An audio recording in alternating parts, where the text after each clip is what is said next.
Hello everyone, welcome to our YouTube channel. Myself Annie और हमने start किया था एनसीईआरटी क्लास 6 सिविक्स का चैप्टर 2। चैप्टर का नाम है डाइवर्सिटी एंड डिस्क्रिमिनेशन। आज हम शुरू करेंगे चैप्टर 2 का पार्ट 5। हमारे टॉपिक का नाम है भेदभाव का सामना करने पर।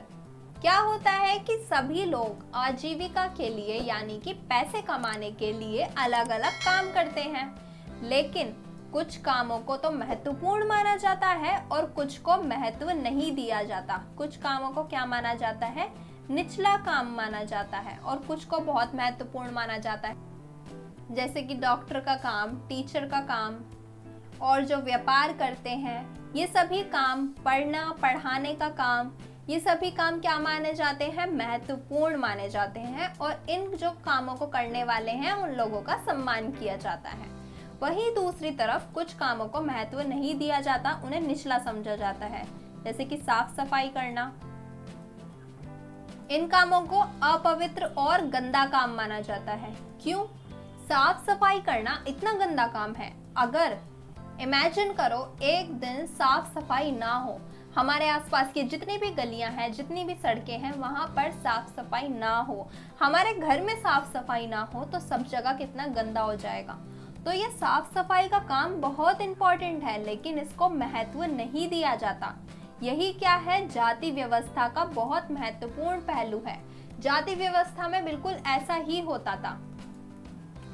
जो ऊंची जाति के लोग थे वो इस तरह के कार्य करते थे और उनको महत्वपूर्ण माना जाता था। वहीं जो निचली जाति के लोग थे वो साफ सफाई का काम करते थे और इन कामों को गंदा माना जाता था, निचला माना जाता था, अपवित्र माना जाता था और फिर इन लोगों के साथ भेदभाव किया जाता था।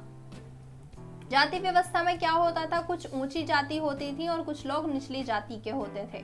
ऊंची जाति के लोग खुद को उत्कृष्ट मानते थे, मतलब महान मानते थे, ऊंचा मानते थे, और निचली जाति के लोगों को अछूत माना जाता था। अछूत का मतलब है इनको छूने से बचा जाता था, इनको छुआ नहीं जाता था, क्योंकि ये साफ सफाई का काम करते थे, इनको अपवित्र माना जाता था। और ये लोग मानते थे कि अगर निचली जाति के लोगों को छुएंगे तो वो भी गंदे हो जाएंगे, वो भी अपवित्र हो जाएंगे, तो इसलिए इनके साथ भेदभाव होता था, छुआछूत होता था और इन्हें दलित कहा जाता था। दलित यानी कि दबाया गया, दबा और कुचला, दलित का अर्थ है, क्योंकि इन लोगों को दबा के रखा जाता था, इनके साथ भेदभाव किया जाता था, इनके काम को, जो ये काम करते थे, उसको बहुत निचला माना जाता था। तो इस तरह से ऊंची जाति के लोग जाति व्यवस्था में पहले टाइम पे ऊंची जाति के लोग नीची जाति के लोगों के साथ भेदभाव करते थे। पहले ऐसा होता था, लेकिन आज ऐसा नहीं होता। लेकिन ये चीज पूरी तरीके से खत्म नहीं हुई है। आज भी हमें जाति व्यवस्था द्वारा ये जो भेदभाव होता है, इसके केसेस मिलते हैं देश में बहुत जगह। तो जाति व्यवस्था में कुछ निश्चित नियम थे, जिसकी वजह से जो नीची जाति के लोग होते थे उनके साथ भेदभाव किया जाता था। जैसे कि जो काम अछूतों को दिए जाते थे, उनके अलावा वो काम और कोई नहीं कर सकता था।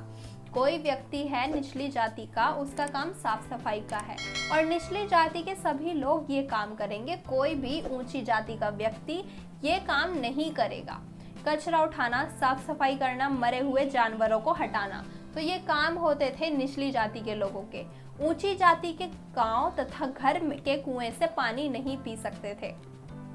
जो भी ऊंची जाति के गांव में कुआं होगा, हैंडपंप होगा, उसका प्रयोग ये नीची जाति के लोग नहीं कर सकते थे। ये उनके कुओं से, उनके हैंडपंप से पानी भी नहीं पी सकते थे, उनको छू भी नहीं सकते थे, मंदिर में नहीं जा सकते थे। तो निचली जाति के लोगों को मंदिर में प्रवेश की इजाज़त नहीं थी।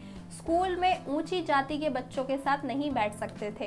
स्कूल में एक क्लास में अगर ऊंची जाति के बच्चे हैं, वो चेयर पर बैठे हैं, तो वहीं निचली जाति के लोगों को ज़मीन पर बैठना पड़ता था उनके बच्चों को, या फिर क्लास से बाहर बैठना पड़ता था। इतना भेदभाव होता था यहाँ पर नीची जाति के जो लोग कहे जाते थे उनके साथ। ये क्या है? ये भेदभाव को दर्शाता है। तो इस तरह हमारे समाज में, हमारे देश में जाति व्यवस्था थी, जिसके अंतर्गत जो लोग नीची जाति के कहे जाते थे उनके साथ इस तरह भेदभाव होता था। उनके बच्चों को भी वही काम करना होता था जो वो करते हैं, जैसे कि साफ सफाई करना, कचरा उठाना। उनके बच्चे कोई और काम नहीं कर सकते थे पढ़ लिख कर भी। तो इमेजिन करो अगर आपके साथ इस तरह का भेदभाव किया जाए तो आपको कैसा लगेगा। इमेजिन करो कि आपको एक गांव के, एक सोसाइटी के कुएं से पानी ना पीने दिया जाए, आपको स्कूल में, क्लास में जाकर ज़मीन पर बैठना पड़े, तो कितना बुरा लगेगा। ये कितनी गलत चीज़ थी कि बिना किसी की क्षमताएं जाने, बिना किसी की योग्यताएं जाने आपने उसके साथ इतना ज़्यादा भेदभाव किया, क्योंकि वो सिर्फ उस तरह का काम करते हैं जो कि हमारे समाज के लिए बहुत ज़रूरी है, उतना ही ज़रूरी है जितना कि पढ़ाना, डॉक्टर का काम करना या फिर कोई और काम करना। लेकिन फिर भी जो लोग साफ सफाई करते थे, कचरा उठाते थे, उनके साथ इतना भेदभाव किया जाता था।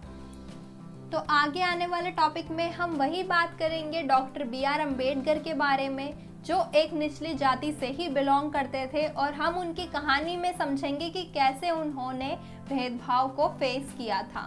तो इस टॉपिक के लिए इतना ही। आई होप आपको टॉपिक समझ आया होगा। वीडियो पसंद आए तो लाइक ज़रूर करना और अपने दोस्तों के साथ शेयर भी करना। और अगर आपने अभी तक चैनल को सब्सक्राइब ना किया हो तो सब्सक्राइब कर देना। हमारे सोशल मीडिया अकाउंट से जुड़ने के लिए आप पेज को भी फॉलो कर सकते हैं, और इस टॉपिक के नोट्स एंड PDF आपको मिलेंगे टेलीग्राम चैनल से। तो अभी जाकर आप चैनल को सब्सक्राइब भी कर सकते हैं। Thank you.